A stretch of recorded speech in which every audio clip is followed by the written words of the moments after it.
দুনিয়ার বিধর্মীরা উলামায়ে কেরামদেরকে টার্গেট করে করে এই জমিন থেকে তাদেরকে কলঙ্কিত করার এক ষড়যন্ত্রে লিপ্ত।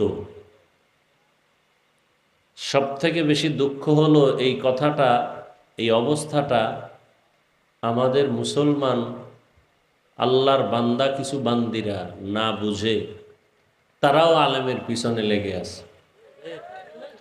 আর লেগে থাকার একটা সুন্দর সুযোগ ফেসবুক। কে কি লেখে কি বলে কেউ তো আর দেখার সুযোগ নাই, বলার সুযোগ নাই, পারমিশন লাগে না। আর ইসলাম দিয়ে তো আর দেশ চলে না, না হয় এদেরকে আইনের আওতায় নেওয়া খুব ইজি ছিল।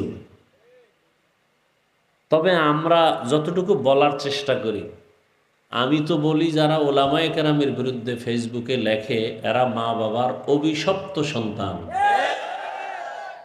আমার মতো শক্ত কথা বাংলাদেশে আর কেউ বলে না, বিশেষ করে এই মোবাইলের গজব নিয়া। আল্লাহ মোবাইলের গুনাহ থেকে গোটা জাতিকে হেফাজত করেন। মোবাইলের গুনাহ থেকে আমাদের অন্তর, আমাদের হাত, আমাদের জবান, আমাদের কান, আমাদের চোখ হেফাজতে রাখার সর্বাবস্থায় আল্লাহ তৌফিক দান করেন। ধ্বংস করে ফেলেছে আমাদের জীবন, আমাদের যৌবন, আমাদের আখিরাত, দুনিয়া এই মোবাইলে। এমন একটা বয়ান নাই এ বিষয়ে বয়ান হয় না, বা এই কথা আমি বলি না। যাই হোক, হেদায়েতের মালিক কোনো বান্দা না, কে? আল্লাহ। আল্লাহ যদি চান তো বান্দা হেদায়েত পায়, আল্লাহ না চাইলে সম্ভব।